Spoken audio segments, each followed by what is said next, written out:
بسم الله الرحمن الرحيم.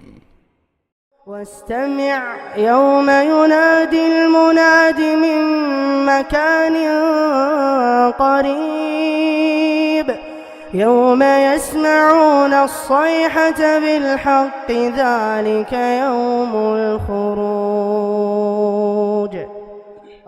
إنا نحن نحيي ونميت وإلينا المصير يوم تشقق الأرض عنهم سراعا ذلك حشر علينا يسير نحن أعلم بما يقولون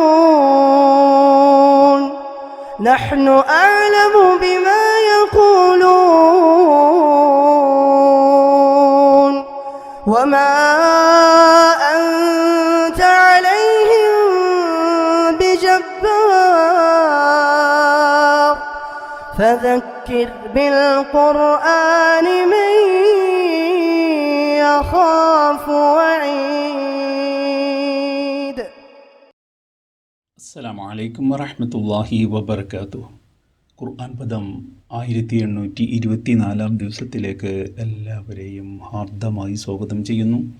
വിശുദ്ധ ഖുർആനിലെ 50-ാമത്തെ അധ്യായമായ സൂറത്തുൽ ഖാഫിലെ 41 മുതൽ 45 വരെയുള്ള അവസാനത്തെ 5 ആയത്തുകളാണ് ഇന്ന് പഠനവിധേയമാക്കുന്നത്. ക്ലാസ് ആരംഭിക്കുന്നതിനായി ആദരണീയനായ ഡോക്ടർ AI വിലായത്തുള്ള സാഹിബിനെ ക്ഷണിക്കുന്നു. السلام عليكم ورحمة الله وبركاته. أعوذ بالله من الشيطان الرجيم. بسم الله الرحمن الرحيم. واستمع يوم ينادي المناد من مكان قريب يوم يسمعون الصيحة بالحق ذلك يوم الخروج إنا نحن نحيي ونميت وإلينا المصير يوم تشقق الأرض عنهم سراعا ذلك حشر علينا يسير نحن أعلم بما يقولون وما أنت عليهم بجبار فذكر بالقرآن من يخاف وعيد. സദഖല്ലാഹുൽ അലിയ്യുൽ അലീം. സൂറത്ത് ഖാഫിലെ 41 മുതൽ 45 വരെയുള്ള അവസാന ഭാഗമാണ് ഞാൻ നിങ്ങളെ കേൾപ്പിച്ചിട്ടുള്ളത്. ഈ സൂറത്തിലെ തുടക്കം മുതൽ നമ്മൾ ഇന്നലെ പഠനവിധേയമാക്കിയ ആയത്തുകൾ ഉൾപ്പെടെയുള്ള ഭാഗം മുഖ്യമായി ശ്രദ്ധ കേന്ദ്രീകരിച്ചിരുന്നത് നബി സല്ലല്ലാഹു അലൈഹി വസല്ലം മക്കയിലെ സമൂഹത്തെ അള്ളാഹുവിന്റെ മാർഗത്തിലേക്ക് ക്ഷണിക്കുന്നതിന്റെ ഭാഗമായി അവരുടെ മുന്നിൽ ഉയർത്തി കാണിച്ച പാരത്രിക ജീവിതം എന്ന വിഷയമാണ്. മരണാനന്തരം ഒരു ഉയർത്തെഴുന്നേൽപ്പുണ്ട് എന്ന കാര്യമാണ് ഇതിന്റെ പ്രതിപാദ്യത്തിൽ ഏറ്റവും ശ്രദ്ധേയമായ ഒരു സംഗതിയായിട്ട് വരുന്നത്. നബി സല്ലല്ലാഹു അലൈഹി വസല്ലമയുടെ പ്രവാചകത്വം തീർച്ചയായിട്ടും ഈ സൂറത്തിൽ പ്രതിപാദിക്കപ്പെടുന്ന വിഷയങ്ങളിൽ പ്രാധാന്യമുള്ളതാണ്. പക്ഷെ അതിനേക്കാളേറെ ഈ ആളുകളുടെ ഇത് കേട്ടുകൊണ്ടിരുന്ന ആളുകൾക്ക് അസ്വസ്ഥത ഉണ്ടാക്കിയ സംഗതി മരണശേഷം അള്ളാഹുവിന്റെ മുന്നിൽ ഹാജരാകുന്നതിന് വേണ്ടിയായി എല്ലാവരും ഉയർത്തെഴുന്നേൽപ്പിക്കപ്പെടും എന്ന ഒരു കാര്യം വളരെ സംശയമൊന്നുമില്ലാത്ത വിധത്തില് നബി സല്ലല്ലാഹു അലൈഹി വസല്ലം അവരോടായിട്ട് ഉണർത്തുന്നു, അവരോടായിട്ട് വ്യക്തതയോടുകൂടി പറയുന്നു എന്നതാണ്. അങ്ങനെ ഒരു സംഗതി സംഭവ്യമേ അല്ല, അതൊരിക്കലും ബുദ്ധിക്ക് നിരക്കുന്ന ഒരു കാര്യമല്ല എന്നൊക്കെയുള്ള നിലപാടിലാണ് അവരുണ്ടായിരുന്നത്. യഥാർത്ഥത്തിൽ അവരുടെ കുറ്റകരമായ ജീവിത രീതികളും അവര് പിന്നിട്ട കാലത്ത് ചെയ്തു കൂട്ടിയ ദൈവവിരുദ്ധമായ പ്രവർത്തനങ്ങളൊക്കെ കാരണമായിട്ട് ഒരു ഉയർത്തെഴുന്നേൽപ്പ് ഉണ്ടാവുകയാണെങ്കിൽ അത് തീർച്ചയായും തങ്ങൾക്ക് അങ്ങേയറ്റം ഖേദവും നിരാശയും ഉണ്ടാക്കുന്ന ഒരു സംഗതിയായി മാറും എന്ന ഒരു കണക്കുകൂട്ടൽ അവരുടെ ഉള്ളിന്റെ ഉള്ളിൽ ഉണ്ടാവണം. ആ ഒരു കാരണത്താലാണ് അവര് പാരത്രിക ജീവിതം, മരണാനന്തരമുള്ള ഒരു ഉയർത്തെഴുന്നേൽപ്പും അതിനെ തുടർന്നുള്ള വിചാരണയും അതുപോലെയുള്ള കാര്യങ്ങളും ഒക്കെ അസംഭവ്യമാണ് എന്ന് നിരന്തരം പറഞ്ഞുകൊണ്ടിരുന്നത്. ഈ ഒരു സംഗതിയെ പരാമർശിച്ചുകൊണ്ടാണ് ഈ സൂറത്തിന്റെ ഉപസംഹാരം എന്ന് കാണാൻ കഴിയും. ഈ സൂറത്തിലെ 3-ാമത്തെ ആയത്തില് നമ്മൾ നേരത്തെ കാണുകയുണ്ടായത് ഐദ മിത്ന വകുന്ന തുറാബൻ ദാലിക റജുഉൻ ബഈദ് എന്ന ഒരു ചോദ്യം അല്ലെങ്കിൽ ഒരു നിരീക്ഷണം മക്കയിലെ കുഫാറുകൾ നടത്തിയതാണ്. നമ്മൾ മരിച്ചു മണ്ണായി പോയതിനു ശേഷം പിന്നെ നമ്മൾ വീണ്ടും ഉയർത്തെഴുന്നേൽപ്പിക്കപ്പെടുകയോ അതൊരിക്കലും തന്നെ സംഭവിക്കാൻ പോകുന്ന കാര്യമല്ല. വളരെ വിദൂരസ്ഥമായ സാധ്യതയുള്ള ഒരു മടക്കമാണത് എന്നാണ് അതിനെക്കുറിച്ച് അവർ പറയുകയുണ്ടായത്. എന്നാൽ ഇവിടെ അള്ളാഹു എത്ര കൃത്യമായ വിധത്തിൽ അവർ അനുഭവിക്കാൻ പോകുന്ന ഒരു യാഥാർത്ഥ്യമാണ് ഉയർത്തെഴുന്നേൽപ്പ് എന്നത് വെളിപ്പെടുത്തുകയാണ്. ഈ ആയത്തുകളെ, അവസാന ഭാഗത്തുള്ള ആയത്തുകളെ നമുക്ക് വിശദമായിട്ട് മനസ്സിലാക്കാം. വസ്തമിഅ യൗമ യുനാദിൽ മുനാദി മിൻ മകാനിൻ ഖരീബ്. നബി സല്ലല്ലാഹു അലൈഹി വസല്ലമയെ അഭിസംബോധന ചെയ്തുകൊണ്ട്, അതേപോലെ മുഴുവൻ ഖുർആൻ കേൾക്കുന്നവരും വായിക്കുന്നവരുമായ ആളുകളെ അഭിസംബോധന ചെയ്തുകൊണ്ടാണ് ഈ ഭാഷണം ഇവിടെ നടത്തപ്പെടുന്നത്. ശ്രദ്ധിച്ച് കേൾക്കുക. വസ്തമിഅ, ശ്രദ്ധാപൂർവം കേട്ട് മനസ്സിലാക്കുക. യൗമ യുനാദിൽ മുനാദി മിൻ മകാനിൻ ഖരീബ്. ഒരു മുനാദി, വിളിച്ചു പറയുന്ന ഒരാൾ, ഒരു അനൗൺസർ വിളിച്ചു പറയുന്ന, അനൗൺസ് ചെയ്യുന്ന ആ നാളിൽ, അങ്ങനെ ഒരു നാള്, യൗമ യുനാദിൽ മുനാദി, ഒരു മുനാദി വിളിച്ചു പറയുന്ന അല്ലെങ്കിൽ ഒരു അനൗൺസർ അനൗൺസ് ചെയ്യുന്ന ആ നാളുണ്ടല്ലോ. എവിടുന്നാണ് വിളിച്ചു പറയുന്നത്? മിൻ മകാനിൻ ഖരീബ്. ഓരോരുത്തരെയും സംബന്ധിച്ചിടത്തോളം തന്റെ കാതുകളോട് വളരെ അടുത്തായിട്ടുള്ള ഒരു സ്പോട്ടിൽ നിന്നാണ് വിളിച്ചു പറയുന്നത് എന്ന് തോന്നുന്ന വിധത്തിലാണ് അന്നത്തെ ആ അനൗൺസ്മെന്റ് ഓരോരുത്തർക്കും കേൾക്കാൻ പറ്റുന്നത്. ശ്രദ്ധിച്ച് കേൾക്കുക. യൗമ യുനാദിൽ മുനാദി മിൻ മകാനിൻ ഖരീബ്. വളരെ ഖരീബായ, വളരെ സമീപസ്ഥമായ ഒരിടത്ത് നിന്ന് ഒരു മുനാദി, ഒരു വിളിച്ചു പറയുന്ന ഒരാൾ, ഒരു അനൗൺസർ വിളിച്ചു പറയുന്ന ആ നാളിൽ. അപ്പൊ എല്ലാവരെയും അള്ളാഹുവിന്റെ മുന്നിൽ ഹാജരാക്കപ്പെടുന്നതിനായിട്ട് എല്ലാവരും പുറപ്പെട്ടു വരാൻ വേണ്ടി ഒരാള് ഒരു ശബ്ദം അനൗൺസ് ചെയ്യാൻ, വിളിച്ചു പറയുന്ന ആ വിധത്തില് എല്ലാവരും കുഴിമാടങ്ങളില്, മറമാടപ്പെട്ട ഇടങ്ങളില്, അതല്ലെങ്കിൽ അവരുടെ ശരീരം എവിടെയൊക്കെയാണോ മണ്ണിലും മറ്റിടങ്ങളിലും ഒക്കെ ആയിട്ട് അലിഞ്ഞു ചേർന്നിട്ടുള്ളത്, അവിടങ്ങളിലൊക്കെ ആ അവസ്ഥയിൽ കഴിയുന്ന ആളുകളോടായിട്ട് ഒരു അനൗൺസ്മെന്റ് നടത്തപ്പെടുകയാണ്. എല്ലാവരും പുറപ്പെട്ടു വരിക എന്ന നില. അങ്ങനെ ഒരു അനൗൺസ്മെന്റ് നടത്തപ്പെടുമ്പോൾ അത് കേൾക്കുന്ന, മണ്ണിൽ മറമാടപ്പെട്ട് കിടക്കുന്ന ഈ ആളുകൾക്ക് തോന്നുന്നത് വളരെ അടുത്തുനിന്ന് വിളിക്കുന്ന പോലെയാണ്. അതാണ് ആ വിളിയുടെ ഇമ്പാക്റ്റ്, ആ അനൗൺസ്മെന്റിന്റെ ഇമ്പാക്റ്റ് ആണ് ഈ പ്രയോഗത്തിൽ വ്യക്തമാക്കപ്പെടുന്നത്. ആർക്കും അവഗണിക്കാൻ കഴിയുന്ന, അത് എന്നല്ല എന്ന് വിചാരിച്ച്, അത് വ്യക്തതയില്ലാത്തൊരു സംഗതിയാണ് എന്ന് സങ്കല്പിച്ച് കേട്ടില്ല എന്ന വിധത്തില് ഉറക്കം തുടരാൻ, അല്ലെങ്കിൽ ആ മരിച്ചു കിടക്കുന്ന മറമാടപ്പെട്ട അവസ്ഥയിൽ തന്നെ തുടരാൻ ആർക്കും സാധിക്കാത്ത വിധത്തില് എല്ലാവരെയും തട്ടി ഉണർത്തുന്ന ഒരു കേൾവിയാണ് അവർക്ക് അനുഭവപ്പെടുന്നത്. ഫസ്തമിഅ, ശ്രദ്ധിച്ച് കേൾക്കുക, ശ്രദ്ധിച്ച് മനസ്സിലാക്കുക. യൗമ യുനാദിൽ മുനാദി മിൻ മകാനിൻ ഖരീബ്, വളരെ അടുത്ത് നിന്നായിട്ട് ഒരു അനൗൺസർ അനൗൺസ് ചെയ്യുന്ന കാര്യം, അതുണ്ടാകുന്ന ആ നാളുണ്ടല്ലോ. യൗമ യസ്മഊന സ്വൈഹത ബിൽ ഹഖ്, ആ നാളിന്റെ വേറൊരു വിവരണം ഇതാണ്. യൗമ യസ്മഊന സ്വൈഹത, ഒരു ആർപ്പുവിളി, ഒരു ആരവം അവര് കേൾക്കുന്ന നാള്. അത് സത്യാധിഷ്ഠിതമായിട്ടുള്ള ഒരു ആരവമാണ്.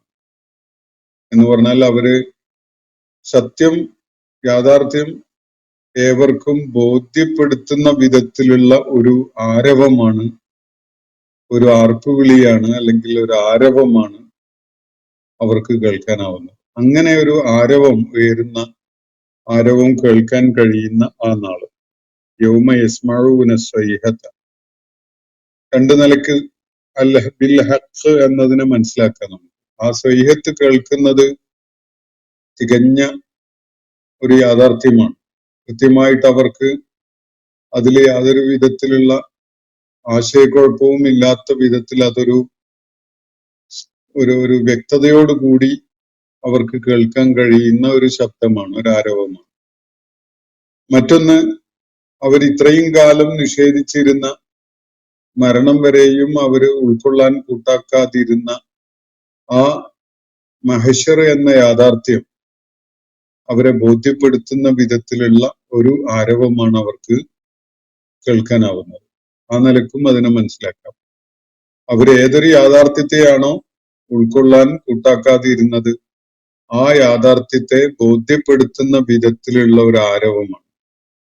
എന്ന് പറഞ്ഞാൽ പുനരുത്ഥാന നാളിൽ സകല മനുഷ്യരും അള്ളാഹുവിന്റെ ഈ സംവിധാനം അനുസരിച്ച് വിളി കേട്ട് ഉണർന്ന് അവരുടെ കുഴിമാടങ്ങളിൽ നിന്ന് ചാടി പുറപ്പെട്ട് എല്ലാവരും മഹ്ശറിൽ ഒത്തുകൂടുന്ന ആ സംഗതിയുടെ ആ ആരവം, അത് ഒരു യാഥാർത്ഥ്യമാണ് എന്നത് ഈ നിഷേധികളായ മുഴുവൻ ആളുകൾക്കും ബോധ്യമാകുന്ന ഒരു നിമിഷമാണ്, അല്ലെങ്കിൽ ഒരു സന്ദർഭമാണ്.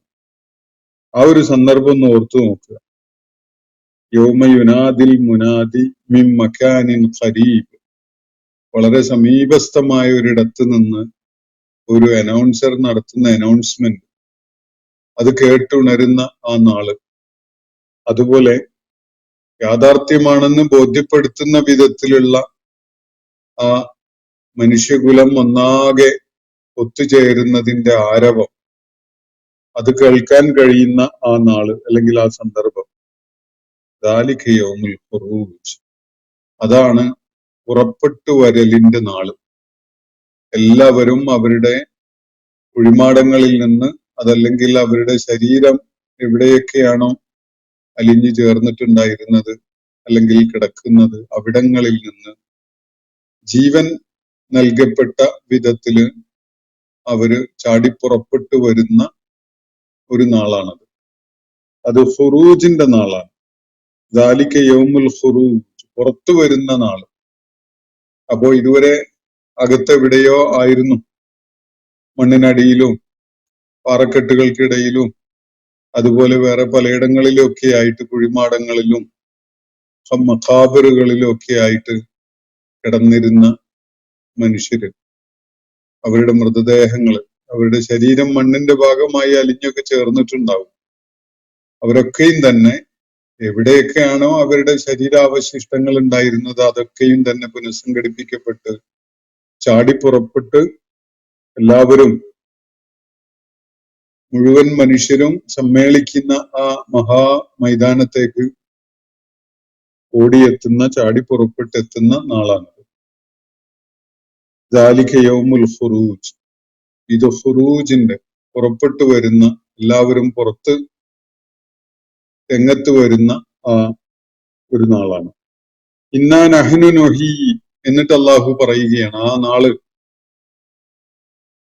അന്ന് അവര് ഇങ്ങനെ പ്രഖ്യാപിക്കുന്ന എല്ലാവരോടും ഒരുമിച്ച് കൂടാൻ വേണ്ടി നിർദ്ദേശം നൽകുന്ന വിധത്തിലുള്ള അനൗൺസ്മെന്റ് നടത്തുന്നത് വളരെ അടുത്ത് നിന്ന് തന്നെ കേൾക്കുകയാണ് അവര്. അതുപോലെ ജനങ്ങളൊക്കെ ഒത്തുചേരുന്നതിന്റെ ആരവം അവർക്ക് കേൾക്കാൻ പറ്റുന്നുണ്ട്.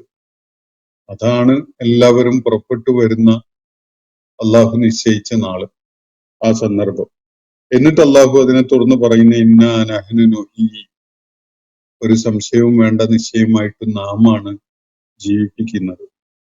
വനുമീതു, മരിപ്പിക്കുന്നതും നാം തന്നെയാണ്.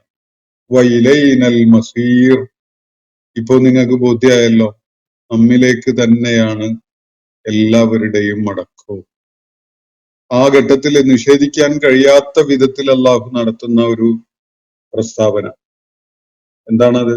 ഇന്നാ നഹ്നു നുഹ്യി, തീർച്ചയായിട്ടും നാമാണ് ജീവിപ്പിക്കുന്നവൻ.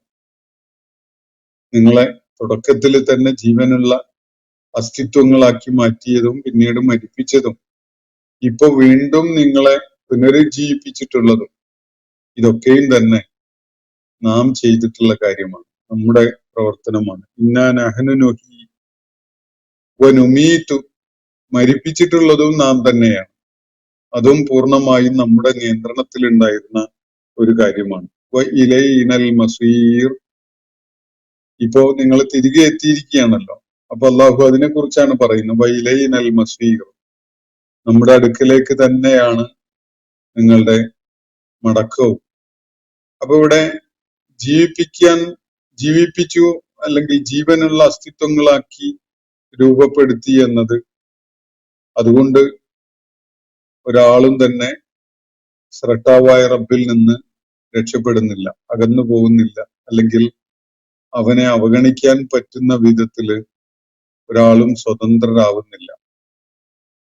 മരണം ഏറ്റുവാങ്ങി എന്നത് കാരണമായിട്ടും ആരും സ്വതന്ത്രരായിട്ടില്ല. എല്ലാവരും തന്നെ ഇലൈന വഇലൈനൽ മസീർ, നമ്മുടെ അടുക്കലേക്കാണ് അവരുടെയൊക്കെ മടക്കം എന്നതും കൂടിയാണ് അള്ളാഹു ഇവിടെ സൂചിപ്പിക്കുന്നത്. ജീവിപ്പിക്കുന്നതും മരിപ്പിക്കുന്നതും മാത്രമല്ല, തിരിച്ചെല്ലാവരെയും നമ്മുടെ മുന്നിലേക്ക് എത്തിക്കുന്നതും നാം തന്നെയാണ്. അപ്പൊ അതുകൊണ്ട് ഞാൻ പിറവിയെടുത്തു, ജീവിക്കുന്നു സ്വതന്ത്രമായി എന്റെ ഇച്ഛയനുസരിച്ച് എന്നൊക്കെ മനുഷ്യന് തോന്നാമെങ്കിലും ജീവിതം പൂർണ്ണമായിട്ട് അവന്റെ നിയന്ത്രണത്തിലോ അവന് കൈകാര്യം ചെയ്യാൻ പറ്റുന്ന വിധത്തിലോ അല്ല. പൂർണ്ണമായിട്ടും അത് അള്ളാഹുവിന്റെ കരങ്ങളിലാണ്. അതേപോലെ മരണം നിശ്ചയിച്ചതും അത് നടപ്പിലാക്കുന്നതും അള്ളാഹുവാണ്. ഈ ജീവിക്കുന്ന ആള് സ്വയം മരിക്കാമെന്ന് വെച്ചതല്ല. സ്വയം മരിക്കാമെന്ന് വെച്ചാൽ പോലും അത് നടപ്പിലാവണമെങ്കിൽ അള്ളാഹുവിന്റെ ഒരു മശീഅത്ത് ഉണ്ടെങ്കിലേ സാധിക്കുകയുള്ളൂ. അപ്പോ മരണവും അവന്റെ നിയന്ത്രണത്തിലാണ്. ഇനിയിപ്പോ ഒടുക്കം നിങ്ങളൊക്കെ വിളിച്ചുണർത്തപ്പെട്ട് ഒരുമിച്ച് കൂട്ടപ്പെടുകയാണല്ലോ. നമ്മുടെ അടുക്കലേക്കായി മടക്കം നിശ്ചയിച്ചിരിക്കുന്നത് ആരാണ്? അതും നാം തന്നെയാണ്. നമ്മുടെ പൂർണ്ണമായ അധികാരത്തിന്റെയും നിയന്ത്രണത്തിന്റെയും പരിധിയിൽ വരുന്നതാണ് ഈ പ്രക്രിയകളൊക്കെ തന്നെ. നഹ്നു നുഹ്യി വനുമീതു, ഇന്നാ നഹ്നു നുഹ്യി വനുമീതു വഇലൈനൽ മസീർ, നമ്മിലേക്ക്, നമ്മുടെ അടുക്കിലേക്ക് തന്നെയാണ് അവരുടെ മടക്കവും. യൗമ തശഖഖുൽ അർളു, ആ നാളിനെ അള്ളാഹു അല്പം കൂടി നമുക്ക് മനസ്സിലാക്കാൻ പറ്റുന്ന വിധത്തിൽ ഒരു ചിത്രം വരക്കുകയാണ് അതിനെക്കുറിച്ച്. യൗമ തശഖഖുൽ അർളു അൻഹും, അവരിൽ നിന്നായി ഭൂമി പിളർന്നു മാറുന്ന ഒരു നാളാണത്. യൗമ തശഖഖുൽ അർളു, ഭൂമി ഒരു കോഴിമുട്ട അതിന്റെ തൊണ്ട് പൊട്ടിച്ച് പുറത്തു വരുന്നത് പോലെ, അതിൽ നിന്ന് കോഴിക്കുഞ്ഞ് പുറത്തു വരുന്നത് പോലെ ഭൂമിയിൽ അടക്കം ചെയ്യപ്പെട്ടിരുന്ന ആളുകള് പുറത്തു വരാൻ വേണ്ടി ഭൂമി അങ്ങ് പിളർന്നു മാറിക്കൊടുക്കുകയാണ്. നമ്മളൊരു വിത്ത് മുളക്കുന്ന പ്രക്രിയ മനസ്സിൽ സങ്കല്പിച്ചാൽ തന്നെ എളുപ്പത്തിൽ കാണാൻ കഴിയും. ഭൂമിയിൽ അടക്കം ചെയ്ത ഒരു വിത്ത് അത് മുളച്ചു പൊങ്ങാൻ സമയമാകുമ്പോ ഭൂമി അങ്ങ് ചെറുതായിട്ടൊന്ന് പിളർന്നു മാറിക്കൊടുക്കുകയാണ്, അതിന്റെ നാമ്പുകൾ പുറത്തു വരാൻ വേണ്ടി. അത് ആ പ്രക്രിയ മനസ്സിലാക്കിയാൽ നമുക്ക് ഈ ഉയർത്തെഴുന്നേൽപ്പ് എന്നത് സംഭവിക്കുന്നത് ഏത് വിധത്തിലാണ് എന്നത് കാണാൻ കഴിയും. ആ ഒരു ഒരു ഭാവനാ ചിത്രം മനസ്സിൽ കോറിയിടുന്നതിന് വേണ്ടിയാണ് ഈ ഒരു വിവരണം അള്ളാഹു നൽകുന്നത് എന്ന് കാണാം. യൗമ തശഖഖുൽ അർളു, ഭൂമിയെ ആരും പിളർത്തുന്ന കാര്യമല്ല ഇവിടെ പറയുന്നത്. ഭൂമി സ്വയം പിളരുന്ന ഒരു പ്രക്രിയ പറയുന്ന പോലെയാണ്. ഭൂമിയാണ് പിളരുന്നത്. യൗമ തശഖഖുൽ അർളു അൻഹും, അവരിൽ നിന്നുമായിട്ട് എന്ന് പറഞ്ഞാൽ അവരിൽ നിന്ന് ഭൂമി ഇരുവശങ്ങളിലേക്കുമായിട്ട് അല്ലെങ്കിൽ വശങ്ങളിലേക്കായിട്ട് പിളർന്ന് മാറുകയാണ്. പിളർന്നങ്ങ് മാറിക്കൊടുക്കുകയാണ്. ഭൂമി എന്ന് പറയുമ്പോൾ ഭൂമിയുടെ ഏത് ഭാഗത്താണോ ഒരാൾ മരിച്ചു കിടന്നിരുന്നത് അല്ലെങ്കിൽ മറമാടപ്പെട്ടിട്ടുള്ളത്, അയാളുടെ മൃതദേഹത്തിന്റെ അല്ലെങ്കിൽ അവശിഷ്ടങ്ങളുള്ളതിന്റെ ചുറ്റുപാട് നിന്നും ഭൂമി അങ്ങ് ഇളകി വഴിയൊരുക്കി കൊടുക്കുകയാണ്, വശങ്ങളിലേക്കായി മാറിക്കൊണ്ട്. യൗമ തശഖഖുൽ അർളു അൻഹും സിറാ, അവരിൽ നിന്ന് ഭൂമി പിളർന്നു മാറുന്ന ആ നാള്, അത് സിറാ ആണ്. സിറാ എന്ന് പറഞ്ഞാൽ ധൃതിയിൽ എന്നാണ് അതിന്റെ അർത്ഥം. ഭൂമി പിളരുന്നത് ഈ മരിച്ചുപോയ ആള്, മറമാടപ്പെട്ട ആള് കുഴിമാടത്തിൽ നിന്ന് പുറത്തു കിടക്കുന്നതിന് വേണ്ടി ഭൂമി അതിവേഗത്തിൽ പിളർന്നു മാറുന്നു എന്ന് മനസ്സിലാക്കുന്നതിനേക്കാൾ ഇവിടെ കുഴിമാടത്തിലുള്ള ആള് ധൃതിപ്പെട്ട് പുറത്തേക്ക് ചാടുകയാണ് അതിന്റെ ഫലമായിട്ട്. ആ ഒരു രീതിയിലാണ് സിറാ എന്നുള്ള പദത്തെ മനസ്സിലാക്കാൻ നമുക്ക് സാധിക്കുക. ഭൂമി പിളരുന്നത് ആവശ്യമായ ഒരു വേഗതയിലാണ്. ഭൂമി മരിച്ചു കിടക്കുന്ന അല്ലെങ്കിൽ മറമാടപ്പെട്ട ആളുടെ ചുറ്റുപാട് നിന്നുമായിട്ട് ഭൂമി അങ്ങോട്ടും ഇങ്ങോട്ടുമായിട്ട് വശങ്ങളിലേക്ക് അങ്ങ് മാറിക്കൊടുക്കുന്നു. അതിന്റെ ചില അടരുകൾ അങ്ങ് അടർന്ന് മാറിക്കൊടുക്കുന്നു എന്നത് മനസ്സിലാക്കാം. എന്നിട്ട് അവിടുന്ന് സിറാ ആയിട്ടാണ്, ധൃതിയിൽ കുതിച്ചോടുന്നവനായിട്ടാണ്, ഏതോ ഒരു വിളി കേട്ടിട്ട് ആ വിളിക്ക് ഉത്തരം ചെയ്യാൻ വേണ്ടി അൺസ്റ്റോപ്പബിൾ ആയ വിധത്തില് അവിടുന്ന് എണീറ്റ് ഓടുന്ന ഒരാളുടെ ഒരു ചിത്രം, അതാണ് അല്ലാഹു ഇവിടെ വരച്ചു കാണിക്കുന്നത്. യൗമ തശഖഖുൽ അർളു അൻഹും സിറാ. സിറാ എന്നുള്ള ഒരൊറ്റ പദം കൊണ്ടാണ് ആ കുഴിമാടങ്ങളിൽ നിന്ന് എണീറ്റ് പുറപ്പെട്ട് ഓടുന്ന ഒരാളുടെ ഒരു ചിത്രം അല്ലാഹു ഇവിടെ വരച്ച് കാണിക്കുന്നത്. ഭൂമി പിളർന്നു മാറുന്നത് തീർച്ചയായിട്ടും അതിന്റെ ആദ്യഘട്ടമാണ്. ഭൂമി പിളർന്നു കൊടുത്താലേ, ഭൂമിയുടെ ഉപരിതലം ഒന്ന് പൊട്ടി പിളർന്നു കൊടുത്താൽ മാത്രമേ കുഴിമാടത്തിൽ നിന്ന് ഒരാൾക്ക് പുറപ്പെട്ടു പോരാൻ കഴിയുള്ളല്ലോ. പക്ഷെ അതിന് അല്ലാഹു ചെയ്തു വെച്ചിരിക്കുന്ന ഒരു സംവിധാനം, അത് പണ്ടെന്നോ ഭൂമി പ്രവർത്തനക്ഷമമായ നാള് മുതല് ഇവിടെ ഉള്ള ഒരു പ്രതിഭാസമാണ്. മണ്ണിൽ വീണ വിത്ത്, മണ്ണിനടിയിൽ കിടക്കുന്ന വിത്ത് മുളച്ചു വരുന്നത്, മഴ ലഭിച്ചു സൂര്യപ്രകാശം തട്ടിയൊക്കെ ആ വിത്തിന് മുളച്ച് ഭൂമിയുടെ ആ പ്രതലത്തിൽ ഒരു വിള്ളല് ഉണ്ടായിട്ട് അതിലൂടെ നാമ്പ് പുറത്തേക്ക് വരുന്നത് പോലെ അതേ ആ ഒരു പ്രക്രിയ പണ്ടെന്നോ ഭൂമിയിൽ പ്രവർത്തനക്ഷമമാണ്.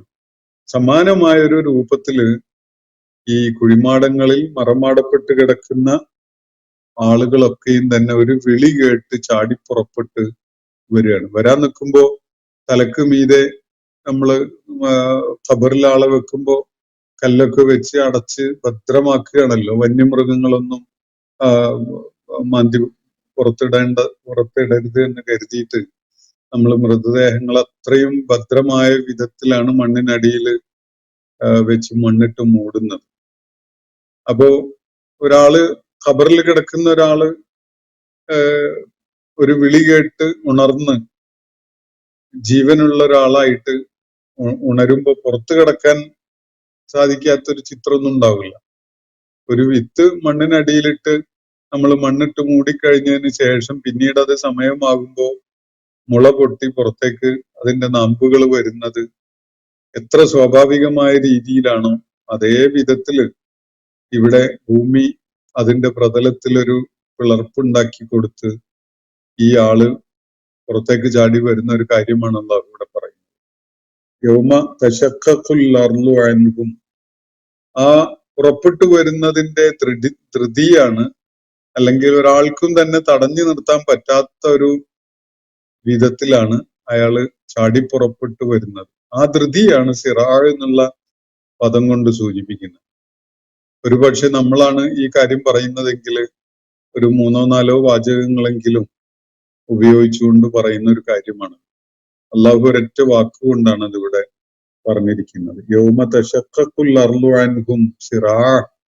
അവന്റെ അവസ്ഥ അന്ന് എന്താണ്? സിറാ ആണ്. അങ്ങേയറ്റത്തെ ധൃതിയില് ചാടിപ്പുറപ്പെട്ടു വരുന്ന ഒരു അവസ്ഥയിലാണ്. സിറാ എന്നുള്ളത് ഒരു ഹാല് പറയുകയാണ്. ഏതവസ്ഥയിലാണ് എന്നത് വ്യക്തമാക്കുന്ന ഒരു പദമാണ്. അപ്പൊ യഖ്റുജു മിനൽ അർളി സിറാ എന്ന് പറയുകയാണെങ്കിൽ നമുക്കത് ആ കാര്യം തീർത്തും തികച്ചും പറഞ്ഞു എന്ന് മനസ്സിലാക്കാം. പക്ഷെ അതൊന്നും പറയുന്നില്ല. സിറാ എന്നുള്ള ഒരു വാക്ക് മാത്രമേ പറയുന്നുള്ളൂ.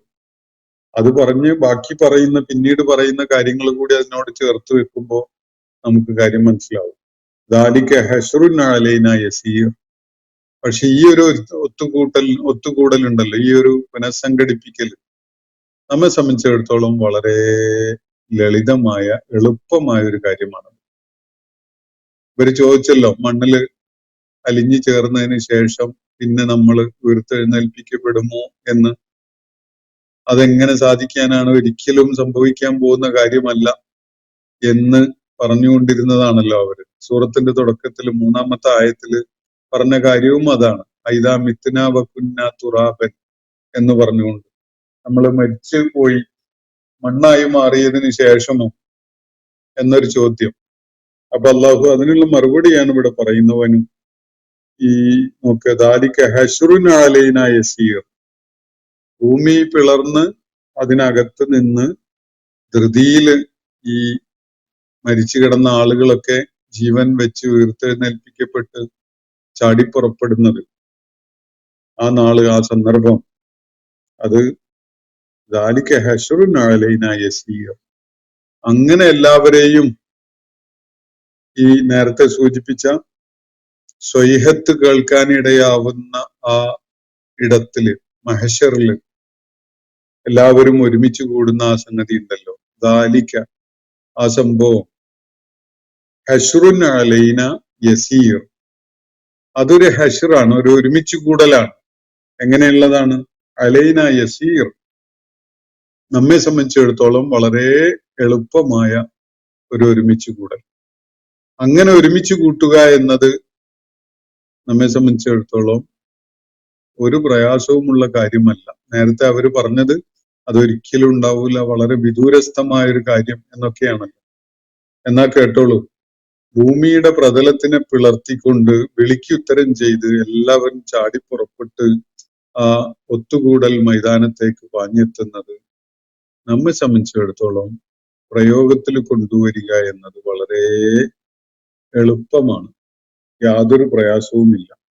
അള്ളാഹു അങ്ങനെ ഒരു കൽപ്പന പുറപ്പെടുവിക്കുകയേ വേണ്ടതുള്ളൂ. അതിനോട് പ്രതികരിച്ചുകൊണ്ട് ഏത് കുഴിമാടത്തിനകത്തായാലും ഏത് പാറക്കെട്ടിനുള്ളിലാണെങ്കിലും, ഇനി ബഹിരാകാശ യാത്രക്കിടയിൽ മരിച്ചുപോയ ആരെങ്കിലും അവിടെ കിടന്ന് കറങ്ങിക്കൊണ്ടിരിക്കുന്നുണ്ടെങ്കിൽ അയാളാണെങ്കിലും ഒക്കെ തന്നെയും ഈ വിളി കേട്ട് ചാടിപ്പുറപ്പെട്ട് എത്തുക എന്നത് വളരെ എളുപ്പമുള്ള, വളരെ ലളിതമായി ഉണ്ടാകുന്ന ഒരു കാര്യമാണ്. അപ്പോ ദാലിക ഹശ്റുൻ അലൈന യസീർ നഹ്നു അഅലമു ബിമാ യഖൂലൂൻ. എന്നിട്ട് അള്ളാഹു പറയുകയാണ്, നാം ഏറ്റവും നന്നായി അറിയുന്നവനാണ് അവരെന്തൊക്കെയാണ് ജൽപ്പിച്ചുകൊണ്ടിരിക്കുന്നത് എന്നത്. മരണാനന്തരം എല്ലാവരെയും ഉയർത്തെഴുന്നേൽപ്പിക്കപ്പെടുക എന്നൊരു കാര്യം തീർത്തും അസംഭവ്യമാണ് എന്നൊക്കെയാണല്ലോ അവര് പറഞ്ഞുകൊണ്ടിരുന്നത്. അള്ളാഹു അതിനോട് പ്രതികരണമായിട്ട് പറയുകയാണ്, നഹ്നു അഅലം, നാം ഏറ്റവും നന്നായി അറിയുന്നവനാണ്, ബിമാ യഖൂലൂൻ, അവര് പറഞ്ഞുകൊണ്ടിരിക്കുന്ന, അവര് ജൽപ്പിച്ചുകൊണ്ടിരിക്കുന്ന കാര്യങ്ങളെ. വമാ അൻത അലൈഹിം ബിജബ്ബാർ, പ്രവാചകരെ, താങ്കള് അവരെ നിർബന്ധിച്ച് അള്ളാഹുവിന്റെ ദീനിലേക്ക് കൊണ്ടുവരുന്ന ഒരു സ്വേച്ഛാധിപതിയല്ല. അങ്ങനെ ആവാൻ ഒരു സമഗ്രാധിപതിയായി ജനങ്ങളുടെ മേൽ തന്റെ ഇഷ്ടം അടിച്ചേൽപ്പിക്കുന്നവനായി മാറാനല്ല താങ്കളെ അള്ളാഹു നിയോഗിച്ചിട്ടുള്ളത്. അങ്ങനെ ഒരു ഏർപ്പാട്, അങ്ങനെ ഒരു ചുമതല താങ്കളെ ഏൽപ്പിച്ചിട്ടുമില്ല. വമാ അൻത അലൈഹിം ബിജബ്ബാർ, നബി സല്ലല്ലാഹു അലൈഹി വസല്ലം അങ്ങനെ എല്ലാവരെയും നിർബന്ധിച്ച് ദീനിലേക്ക് കൊണ്ടുവരാൻ ആഗ്രഹിച്ചിരുന്നു. അള്ളാഹു അത് തടയുകയാണ് ഉണ്ടായത് എന്ന വിധത്തില് ഈ വാചകത്തെ മനസ്സിലാക്കുന്നത് ശരിയല്ല. മറിച്ച് നിഷേധികളെ അള്ളാഹു ഒരു വസ്തുത കേൾപ്പിക്കുകയാണ്. നബി സല്ലല്ലാഹു അലൈഹി വസല്ലമയോട് സംസാരിക്കുന്ന ശൈലിയിലാണ് പറയുന്നതെങ്കിലും നിഷേധികൾക്ക് അള്ളാഹു വ്യക്തമാക്കി കൊടുക്കുകയാണ്. വേണമെങ്കിൽ സ്വീകരിച്ചോളൂ, വേണ്ടെങ്കിൽ സ്വീകരിക്കണ്ട, അതൊക്കെ നിങ്ങളുടെ ഇഷ്ടം. ഇത് നിർബന്ധിച്ച് ആരുടെ മേലും അടിച്ചേൽപ്പിക്കാൻ അള്ളാഹു തന്റെ ദൂതനെ ഏൽപ്പിച്ചിട്ടില്ല. അത് ദൂതനോട് പറയുന്ന ശൈലിയിലാണ് ഇവിടെ പറയുന്നത് എന്നേ ഉള്ളൂ. കേൾക്കുന്നത് അല്ലെങ്കിൽ അതുകൊണ്ട് ലക്ഷ്യം വെക്കുന്നത് ഈ നിഷേധികളായ അള്ളാഹുവിന്റെ ദീനിലേക്ക് കടന്നു വരാൻ സന്നദ്ധത കാണിക്കാതെ മടിച്ചു നിൽക്കുന്ന ആളുകളെയാണ്. അപ്പോ വമാ അൻത അലൈഹിം ബിജബ്ബാർ, ജനങ്ങളുടെ മേൽ, അവരുടെ മേൽ സ്വന്തം ഇച്ഛ അടിച്ചേൽപ്പിക്കുന്നവനായ ഒരു സ്വേച്ഛാധിപതിയായിട്ട് നിന്നെ നാം അയച്ചിട്ടില്ല. അങ്ങനെയല്ല നിന്റെ ചുമതല. നിന്നെ ഏൽപ്പിച്ചിട്ടുള്ള ചുമതല കാര്യങ്ങൾ അവർക്ക് വ്യക്തമാക്കി കൊടുക്കുക എന്നത് മാത്രമാണ്. മറിച്ച് ഈ സംഗതി അവരുടെ മേൽ അടിച്ചേൽപ്പിക്കാൻ വേണ്ടിയല്ല. അതുകൊണ്ട് നിഷേധിക്കുന്നവർ നിഷേധിക്കട്ടെ, അംഗീകരിക്കുന്നവർ അംഗീകരിക്കട്ടെ. പക്ഷെ ഇതൊരു യാഥാർത്ഥ്യമാണ്. വിളി കേട്ട് സ്വന്തം വളരെ അടുത്തുനിന്ന് കാതുകൾക്ക് അടുത്ത് വെച്ച് ഒരു അനൗൺസറുടെ അനൗൺസ്മെന്റ് കേട്ട് ചാടിപ്പുറപ്പെട്ടു വരുന്ന ആളുകൾ, അവർക്ക് വേണ്ടി ഭൂമി പിളർന്നു കൊടുക്കുന്നത്, അവരെല്ലാവരും ഒത്തുചേരുന്ന ഇടത്ത് ഒരു ആരവം ഉയരുന്നത്, ഇതൊക്കെ സംഭവിക്കുന്ന ആ നാളുണ്ടല്ലോ, അതാണ് യൗമുൽ ഖുറൂജ്. എല്ലാവരും പുറപ്പെട്ടു വരുന്ന ആ നാള്. ആ നാളില് ആളുകളൊക്കെയും തന്നെ ഈ വിളി കേട്ട്, മുനാദിയുടെ വിളി കേട്ട് ചാടിപ്പുറപ്പെട്ടു വരുന്ന ആ നാള്, അവര് ഈ ഒരു നാളിനെ കുറിച്ച് എന്താണ് പറഞ്ഞുകൊണ്ടിരുന്നത് എന്നത് നന്നായി അറിയുന്നവനാണ് നാം. നഹ്നു അലമു ബിമാ യഖൂലൂൻ, അവർ ഇതിനെയൊക്കെ സംബന്ധിച്ച് പറഞ്ഞുകൊണ്ടിരുന്ന കാര്യങ്ങൾ എന്താണ് എന്നത് നാം നന്നായി മനസ്സിലാക്കുന്നുണ്ട്, നാം നന്നായി അറിയുന്നുണ്ട്. മാത്രവുമല്ല അവരുടെ മേൽ ഒന്നും അടിച്ചേൽപ്പിക്കാൻ നാം താങ്കളെ ചുമതലപ്പെടുത്തിയിട്ടുമില്ല. വമാ അൻത അലൈഹിം ബിജബ്ബാർ, അവരുടെ കാര്യത്തിൽ ജബ്ബാർ ആവുക എന്നത് താങ്കളെ അള്ളാഹു ചുമതലപ്പെടുത്തിയ കാര്യമല്ല. ഈ അൽ ജബ്ബാർ എന്ന വിശേഷണം വിശുദ്ധ ഖുർആനില് ചിലയിടങ്ങളിൽ അള്ളാഹുവിനെ പരാമർശിച്ചുകൊണ്ട് കാണാം. സ്വേച്ഛാധിപതി എന്നാണ് അതിന്റെ ഒരു അർത്ഥതലം. മറ്റൊരു സാധ്യത കാര്യങ്ങളെ മറ്റുള്ളവരുടെ മേൽ അടിച്ചേൽപ്പിക്കുന്നവൻ എന്നാണ്. സംഗതി അതിന്റെ ഫലത്തിൽ വലിയ വ്യത്യാസമൊന്നും ഉണ്ടാവില്ല. സ്വന്തം ഇഷ്ടങ്ങളെയും താല്പര്യങ്ങളെയും തീരുമാനങ്ങളെയും മറ്റുള്ളവരുടെ താല്പര്യമോ ഇഷ്ടമോ തീരുമാനങ്ങളോ ഗൗനിക്കാതെ അവരുടെ മേൽ അടിച്ചേൽപ്പിക്കുന്ന ഒരാളെയാണ് നമ്മൾ സ്വേച്ഛാധിപതി എന്ന് പറയാം. രാജ്യത്തിന് വേണ്ടാത്ത, രാജ്യത്തെ നിവാസികൾ ഇഷ്ടപ്പെടാത്ത കാര്യം അവരുടെ മേൽ അടിച്ചേൽപ്പിക്കുന്ന ഒരു ഭരണാധികാരിയെയാണ് സാധാരണഗതിയിൽ ജബ്ബാർ എന്ന പദം കൊണ്ട് സൂചിപ്പിക്കപ്പെടുന്നത്. എന്നാൽ അത് ആ പദം, ആ വിശേഷണം ഏറ്റവും യോജിച്ചത് അള്ളാഹുവിനാണ്. കാരണം അള്ളാഹുവിന് അവന്റെ ഇച്ഛ, അവൻ റബ്ബുൽ ആലമീൻ ആയതുകൊണ്ടും പ്രപഞ്ചങ്ങളുടെ സ്രഷ്ടാവും നാഥനും ഒക്കെ ആയതുകൊണ്ടും പടച്ചതമ്പുരാനായതുകൊണ്ടും അവന്റെ ഇച്ഛ മറ്റുള്ളവരുടെ മേൽ അടിച്ചേൽപ്പിക്കുന്നതില് അവന് യാതൊരു തടസ്സവുമില്ല. അത് സാധിക്കുന്ന ഒരു പദവിയിലാണ് അവനുള്ളത്. അത് വേറൊരു തലമാണ് സൂചിപ്പിക്കുന്നത്. അള്ളാഹുവിന്റെ ജനനം ഒരാളുടെയും ഇഷ്ടമനുസരിച്ച് കൊണ്ട് സംഭവിക്കുന്ന കാര്യമല്ല. അള്ളാഹുവിന്റെ ഇഷ്ടമാണ് മറ്റൊരാളുടെ ജനനമായിട്ട് സംഭവിക്കുന്നത്. ഒരാളുടെ മരണം അതും അയാളുടെ തീരുമാനപ്രകാരമോ ഇഷ്ടപ്രകാരമോ അല്ല, അത് അള്ളാഹുവിന്റെ ഇഷ്ടമാണ്. അയാൾ ജീവിതത്തിൽ എന്തെല്ലാം കഴിവുകളും സാധ്യതകളും ഒക്കെ ഉണ്ടായിരുന്ന ആളാണ് എന്നത് അയാൾ തീരുമാനിച്ചതല്ല. അത് അവന്റെ സ്രഷ്ടാവായ റബ്ബ് അവന് നൽകിയിട്ടുള്ളതാണ്. അത് അവന്റെ സ്വേച്ഛാപരമായ തീരുമാനമാണ്. നമ്മൾ എത്ര കാലം ജീവിക്കുന്നു എന്നതും എന്തൊക്കെ ചെയ്യുന്നു എന്നതും എന്തൊക്കെ ഭക്ഷിക്കുന്നു എന്നതും എന്തൊക്കെ പദവികളിൽ ഇരിക്കുന്നു എന്നതും ഒക്കെ ആരുമായൊക്കെ ബന്ധപ്പെടുന്നു എന്നതും ആരുടെയൊക്കെ സൗഹൃദത്തിലാകുന്നു എന്നതും അങ്ങനെ തുടങ്ങിയിട്ടുള്ള സകല കാര്യങ്ങളും അള്ളാഹു അവന്റെ ഇച്ഛ പ്രകാരം നിശ്ചയിച്ചിരിക്കുകയാണ്. അതുകൊണ്ട് തന്നെ ജബ്ബാർ, അൽ ജബ്ബാർ എന്ന പേര് അള്ളാഹുവിന് തീർത്തും യോജിച്ചതാണ്. എന്നാൽ അത് സൃഷ്ടിജാലങ്ങൾക്കോ മനുഷ്യർക്കോ ഒന്നും ഒരു നിലക്കും യോജിച്ചതല്ലതാണ്. അത് വേറൊരു തലമാണ് ഈ കാര്യത്തിന്റെ, ഈ പദത്തിന്റെ ഒരു അർത്ഥസൂചന നിങ്ങളുമായി പങ്കുവെച്ചു എന്നേ ഉള്ളൂ. ഇവിടെ നബി സല്ലല്ലാഹു അലൈഹി വസല്ലമയോട് അള്ളാഹു പറയുന്നത് താങ്കളെ അവരുടെ മേൽ സ്വന്തം ഇഷ്ടങ്ങൾ അടിച്ചേൽപ്പിക്കുന്നവനായിട്ട് നിയോഗിച്ചിട്ടില്ല. താങ്കൾ ഇഷ്ടപ്പെടുന്നത് എല്ലാവരും വിശ്വാസികളായി അള്ളാഹുവിന് വഴിപ്പെടുന്നവരായി മാറണം എന്നാണ്. അതൊക്കെ ശരി തന്നെ.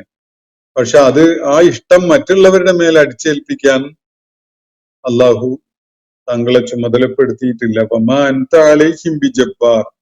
അതുകൊണ്ട് എന്താണ് താങ്കളുടെ ദൗത്യത്തിന്റെ നിർവഹണത്തിന്റെ രീതി? അതാണ് തുടർന്ന് പറയുന്നത്. ഫദക്കിർ, അവരെ ഉത്ബോധിപ്പിക്കുക, അവരെ ഓർമ്മപ്പെടുത്തുക, അവരെ ഉണർത്തുക, അല്ലെങ്കിൽ അവരെ ഉപദേശിക്കുക. ബിൽ ഖുർആൻ, ഈ ഖുർആനെ മുൻനിർത്തിക്കൊണ്ട് ഈ ഖുർആന്റെ അടിത്തറയിൽ താങ്കൾ അവരെ ഓർമ്മപ്പെടുത്തുക, ഉത്ബോധിപ്പിക്കുക, ഉണർത്തുക. എന്നിട്ടോ മൻ യഖാഫു വഈദ്, ആരെയാണ് ഉണർത്തേണ്ടത്? നമ്മുടെ താക്കീദിനെ. മൻ യഖാഫു വഈദി എന്നാണ് യഥാർത്ഥത്തിൽ അതിന്റെ രൂപം. പക്ഷെ അതിന്റെ പാരായണ രീതി എന്നുള്ള നിലക്ക് വഈദ് എന്ന് അവസാനിക്കുകയാണ്. നമ്മുടെ താക്കീദിനെ ഭയപ്പെടുന്ന ആളുകളുണ്ടല്ലോ എന്ന് പറഞ്ഞാൽ അള്ളാഹുവിന്റെ താക്കീത് ഗൗനിക്കപ്പെടേണ്ടതാണ്, അത് പേടിക്കേണ്ടതുണ്ട് എന്ന് കരുതുന്ന ആളുകൾ, അത്തരം ആളുകൾക്ക് ഈ ഖുർആനെ മുൻനിർത്തിക്കൊണ്ട് താങ്കൾ വിബോധനം നടത്തുക, അവർക്ക് ഉപദേശം നൽകുക, അവരെ കാര്യങ്ങൾ വ്യക്തമായി അവർക്ക് വിശദീകരിച്ചു കൊടുക്കുക. ഇതാണ് താങ്കൾ ചെയ്യേണ്ട ഒരു കാര്യം. അവരുടെ മേൽ അടിച്ചേൽപ്പിക്കേണ്ടതില്ല. അതിന് താങ്കളെ ചുമതലപ്പെടുത്തിയിട്ടില്ല. മറിച്ച് ഫദക്കിർ, താങ്കൾ ഉത്ബോധിപ്പിക്കുക, ഉണർത്തുക എന്നാണ് പദം നൽകുന്ന അടിസ്ഥാനപരമായ സൂചന. മനുഷ്യൻ വിസ്മൃതിയിലാണ്. ജന്മപൂർവ്വ കാലത്ത് തന്നെ അള്ളാഹുവുമായി ഒരു ഉടമ്പടിയിൽ ഏർപ്പെട്ടവരാണ് മനുഷ്യരൊക്കെയും. ഖുർആൻ അങ്ങനെ പറയുന്നുണ്ട്. സൃഷ്ടിപ്പ് എല്ലാവരുടെയും ആത്മാക്കളെ ഹാജരാക്കിക്കൊണ്ട് സൃഷ്ടിപ്പിന്റെ ഘട്ടത്തിൽ അള്ളാഹു എല്ലാവരോടും ചോദിച്ച ഒരു ചോദ്യമുണ്ട്. അലസ്തു ബി റബ്ബിക്കും, ഞാനല്ലേ നിങ്ങളുടെ നാഥൻ എന്ന്. അപ്പോ അവരൊക്കെയും തന്നെ പറഞ്ഞ മറുപടി എന്ന് പറഞ്ഞാൽ ഞാനും നിങ്ങളും ഉൾപ്പെടുന്ന മുഴുവൻ മനുഷ്യരും അള്ളാഹുവിന്റെ മുന്നിൽ അണിനിരന്ന അവസ്ഥയിൽ അന്ന് പറഞ്ഞത് ബലാ ഷഹീദ്ന എന്നാണ്. അതെ, ഞങ്ങൾ അതിന് സാക്ഷികളായിരിക്കുന്നു എന്ന് പറഞ്ഞിട്ടുണ്ട്. പക്ഷെ ഈ കാര്യം നമ്മൾ ആരും ഓർക്കുന്നില്ല. അത് മറപ്പിക്കപ്പെട്ട വിധത്തിലാണ് ഭൂമിയിലേക്ക് നമ്മളെ അള്ളാഹു അയച്ചിട്ടുള്ളത്. പക്ഷെ ഇങ്ങനെ ഒരു സംഗതി ഉണ്ട് എന്നത് നമ്മളെ ബോധ്യപ്പെടുത്തുന്ന, നമുക്കുള്ള ഓർമ്മപ്പെടുത്തലായിട്ട് അള്ളാഹു അസംഖ്യം സംഗതികളെ വെച്ചിട്ടുണ്ട്. പ്രപഞ്ചത്തിലുള്ള ഓരോ അണുവും നമ്മളോട് വിളിച്ചോതുന്നത് നിങ്ങൾക്കൊരു നാഥനുണ്ട്, അവന് കാര്യങ്ങളിൽ ചില തീരുമാനങ്ങളുണ്ട് എന്നതൊക്കെയാണ്.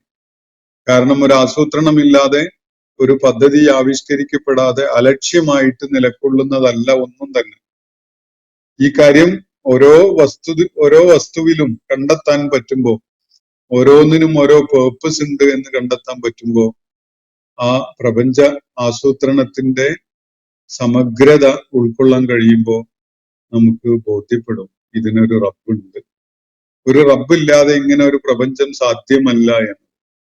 ഓരോ സംഗതിയും, സൂക്ഷ്മമായ ഏത് സംഗതികളെയും നമ്മൾ വിലയിരുത്തി നോക്കിയാൽ അത് കൃത്യമായി ഒരു ആസൂത്രണത്തിന്റെ ഭാഗമായി ഒന്നിനോട് ചേരുന്ന വിധത്തിൽ ഒരു ലക്ഷ്യത്തോടു കൂടി രൂപകൽപ്പന ചെയ്യപ്പെട്ടതാണ് എന്നത് കാണാൻ കഴിയും. നമ്മളിപ്പോ ഒരു മരത്തിന്റെ തടിയുടെ ഒരു കഷ്ണം എടുത്തിട്ട് ഒരു മേശക്ക് കാലുണ്ടാക്കുകയാണെങ്കിൽ ആ വിധത്തിൽ അതിനെ ഷെയ്പ്പാക്കി അവിടെ വെച്ചത് കണ്ടാൽ ആ വൃക്ഷം താനെ അങ്ങനെ ആയി എന്ന് സങ്കല്പിക്കൂലല്ലോ.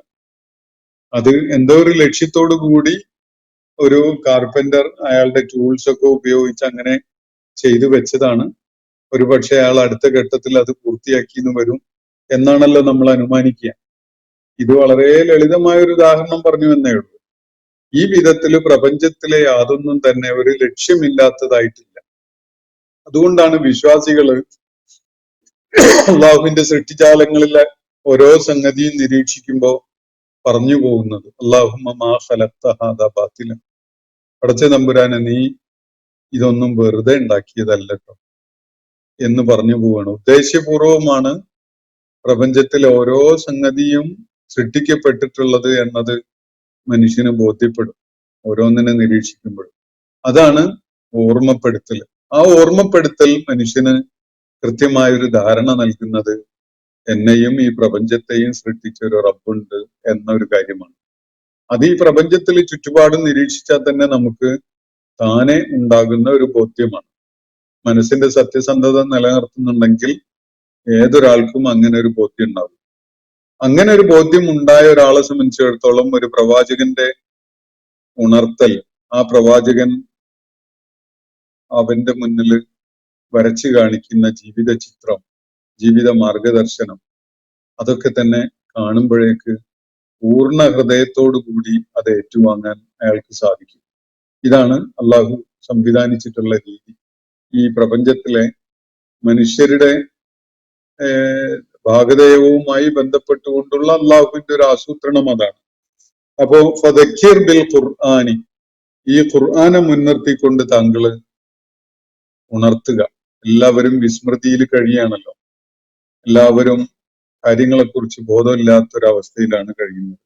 അതുകൊണ്ട് ഈ ഖുർആൻ വെച്ചുകൊണ്ട് അവരെ തട്ടിയുണർത്തുക, അവരെ ഓർമ്മപ്പെടുത്തുക, അവരെ ഉത്ബോധനം ചെയ്യുക, അവരെ ഉപദേശിക്കുക. ആരെയാണ്? എല്ലാവർക്കും ഇത് പ്രയോജനം ചെയ്യൂല, ഒരു കൂട്ടർക്ക് മാത്രമേ പ്രയോജനം ചെയ്യുള്ളൂ. ആരാണത്? മൻ യഖാഫു വഈദ്, നമ്മുടെ താക്കീദിനെ ഭയപ്പെടുന്ന ആളുകൾ. അള്ളാഹു കാര്യകാരണ സഹിതം വസ്തുതകളുടെ അടിസ്ഥാനത്തിൽ പ്രാപഞ്ചിക പ്രതിഭാസങ്ങളെ ചൂണ്ടിക്കാണിച്ചുകൊണ്ട് നൽകുന്ന ഒരു താക്കീതുണ്ട് വിശുദ്ധ ഖുർആനിൽ.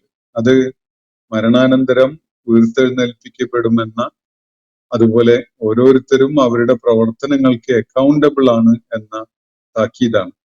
ഈ താക്കീദിനെ ശരിയായ വിധത്തിൽ ഉൾക്കൊണ്ടുകൊണ്ട് ഭയപ്പെടുന്ന ആളുകളാണ് ഈ ഉത്ബോധനത്തിന്റെ പ്രയോജനം നേടുന്ന ആളുകൾ. അത്തരം ആളുകളെ എന്ന് പറഞ്ഞാൽ കേൾക്കാനും ഉൾക്കൊള്ളാനും അതിൽ നിന്ന് എന്തെങ്കിലും പ്രയോജനം നേടാനും ആഗ്രഹിക്കുന്ന മനസ്സുള്ള ആളുകൾ.